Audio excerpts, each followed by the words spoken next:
All right. Mr. Chen, today was your first rehearsal with the Sofia Philharmonic.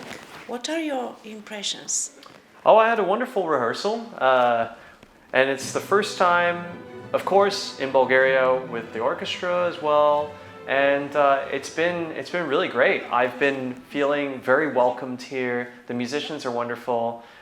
Conductor Maestro he's a very funny guy as well, and everyone's energy is just great. It's very positive, and yeah, I'm really looking forward to the concert.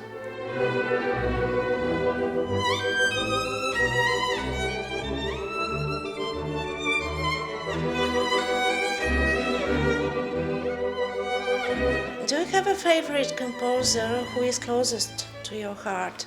A work that you're always ready to play?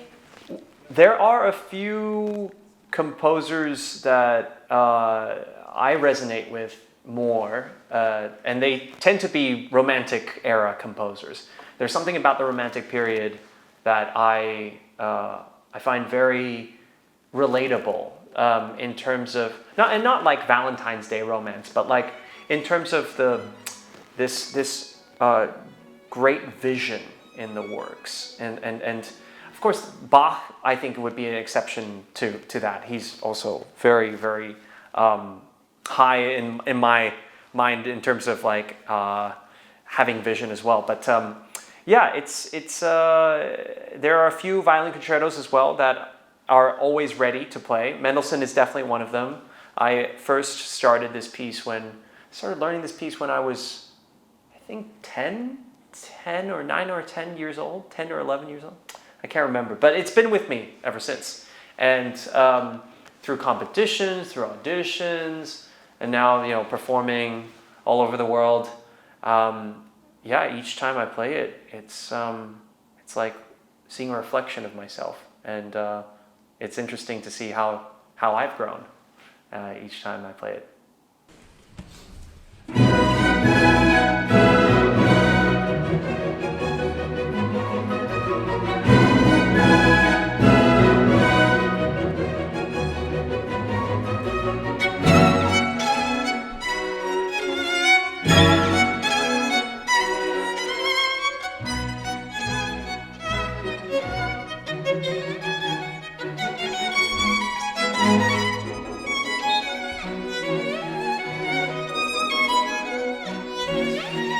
What is most important quality for your profession, and what is your mission as a musician? Oh, that's two questions, and with very different answers.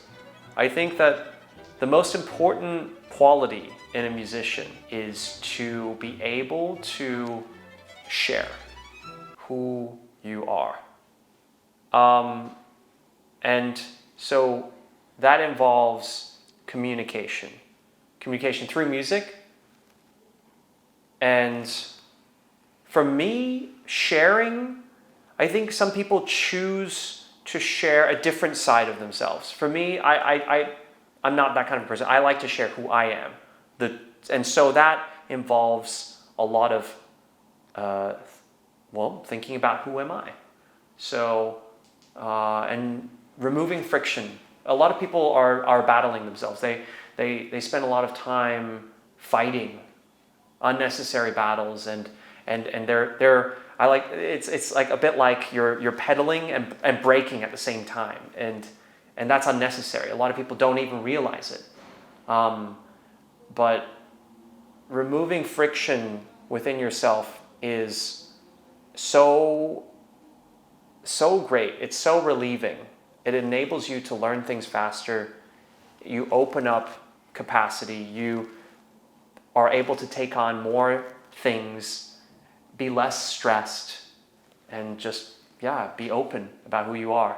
And for me, that translates into all aspects of life, not just as a musician, because that's where I get my inspiration from, is not only from the composer's life, reading about it and studying their music, but learning their musical language, but also my own, a reflection of myself.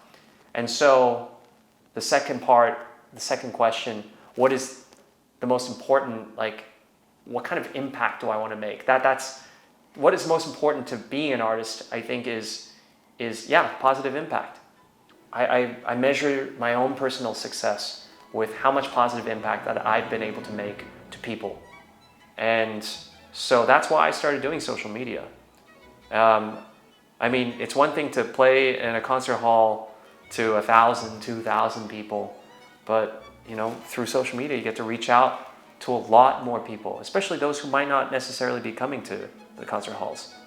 And being able to reach them and give them a reason, give them to come to the concerts, or just even connect with them.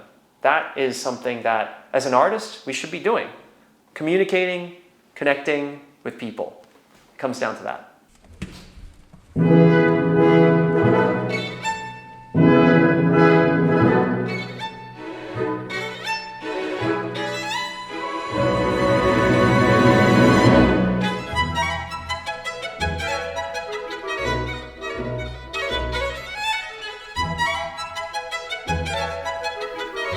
Please tell us about your instrument and how did you achieve this unique sound?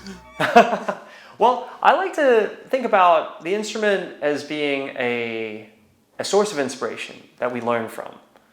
But at the same time, I also like to think about what type of sound, and to have a separation as well. Because that way, if the instrument that I currently have no longer, I have to give it back, and that has happened many times. I have had to switch instruments many times throughout my career. Then the separation of knowing who you are and what your sound is like is so important, right? Like pianists, they do it all the time. They play on a different instrument in a different concert hall. They carry their sound with them, right? And that is so important. And so that's something I always try to keep in mind as well, to not become dependent, to be as close as you can, but still, and I think the same way in relationships. It's two people, 1 + 1 = 2, not half and half. It's important.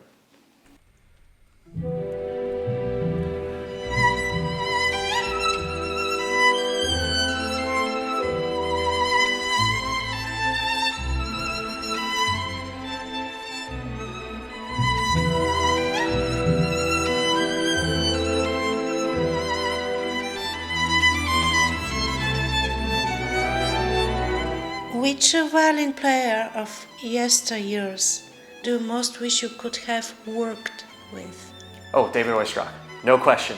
Like, definitely. And I saw that there's a portrait of him here in my dressing room. David Oistrakh is my favorite, violinist, musician of just, I think, all time. Yeah, so that was an easy question. What advice do you have for young violin player?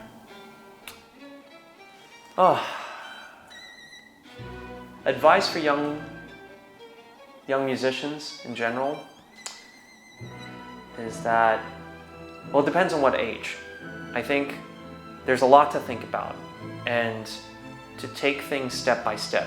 Even Mount Everest can be just divided up into, it's the same amount of steps. As long as you continue and are clear about, in your mind, what you need to do.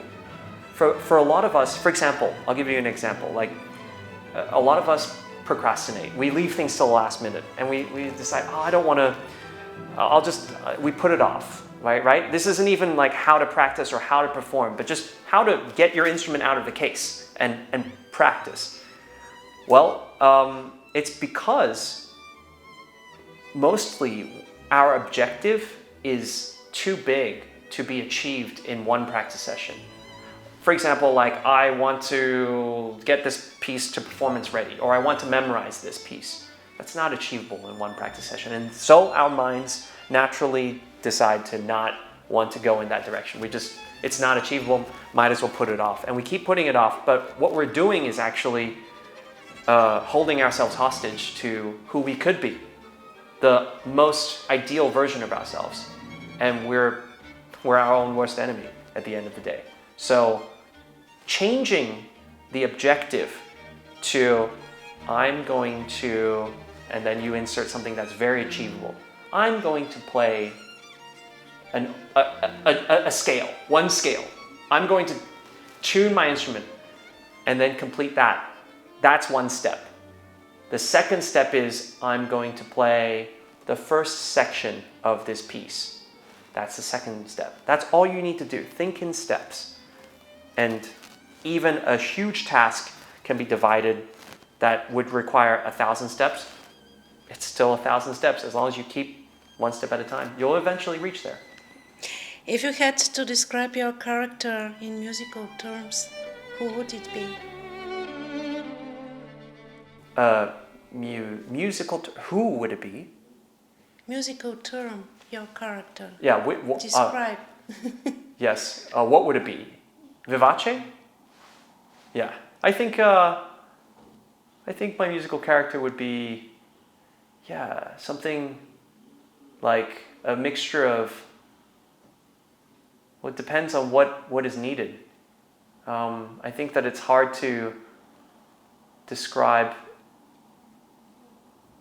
a person with one image, and that's part of being a musician. That's part of being an artist. Is that you have to be flexible enough to have different sides of yourself. So if you need to be vivace, you need to be vivace.